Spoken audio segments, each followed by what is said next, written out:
All right, meteorologist Dean Davison, the Weather Pros, liveweatherblogs.com. Time for a weather update. Today is the 30th of March 2015. First thing we're going to do here is go through the next 48 to 72 hours with some simulated radar data. This is Weather Bell Analytics. And you can see thunderstorms start in the Midwest. There's good chances of severe weather in the Midwest. But as it moves along, you will see storms start to come east. We're at hour 20 right now in Missouri. Back here in Illinois, this whole area has a good shot of severe weather. As it goes along, you can see this linear line develop and move to the east, and this severe weather pattern will threaten the areas such as Memphis, Tennessee, northern Alabama, parts of Arkansas. And that's not even the main line. This is just the first part. As you see, we're now located at 4 a.m. on Thursday morning. As we move along, you see this Boeing Echo coming out at around 8 to 9 a.m. As it moves along, it weakens a little bit with a little bit stable air, but redevelops. The Thursday, we look at, by the time we get to 7 p.m., some showers and thunderstorms move into the eastern United States. Possibly a line starts to break apart a little bit, but you see stuff firing behind it. And that's going to be what comes in Friday morning as you see a strong cold front move to the east, and the thunderstorm potential is actually much stronger on Friday when we get into the 8 a.m. frame as they move towards Roanoke, moves out of Knoxville and into North Carolina, and as it moves along, like I said, towards Philadelphia. So there's a pretty strong potential of some isolated severe thunderstorms that will contain high winds, hail, and isolated tornadoes. Taking a look at our severe perimeters, we'll talk about Cape first. You can see we get rising Cape coming out in front of this storm. Talking about over 2,500 joules in some areas. This will move to the east, and we're bumping into now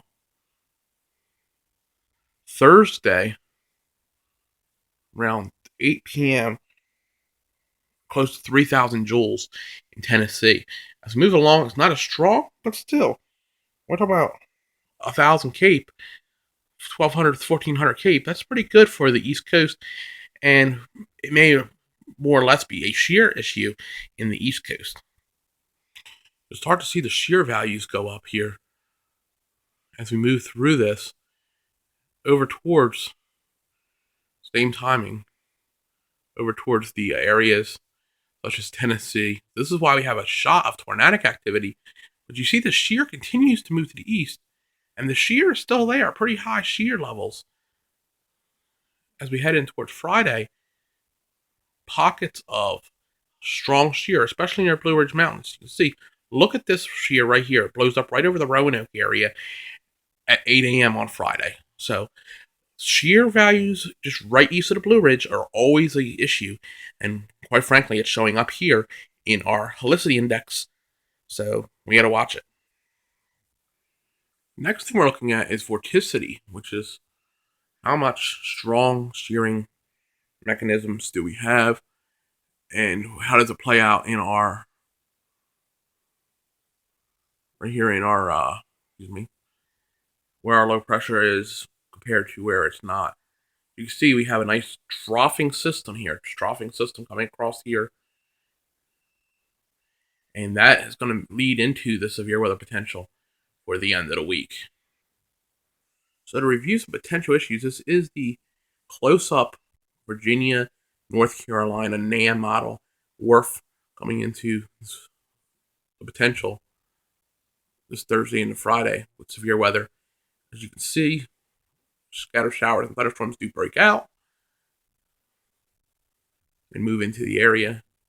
Stronger, heavier rainfall happens Thursday afternoon into Thursday evening. Showers and thunderstorms likely move through, weaken a little bit overnight before we have a return during the daytime of showers and thunderstorms early in the morning on Friday, which looks to be pretty nasty coming into the Roanoke area, which is back in here.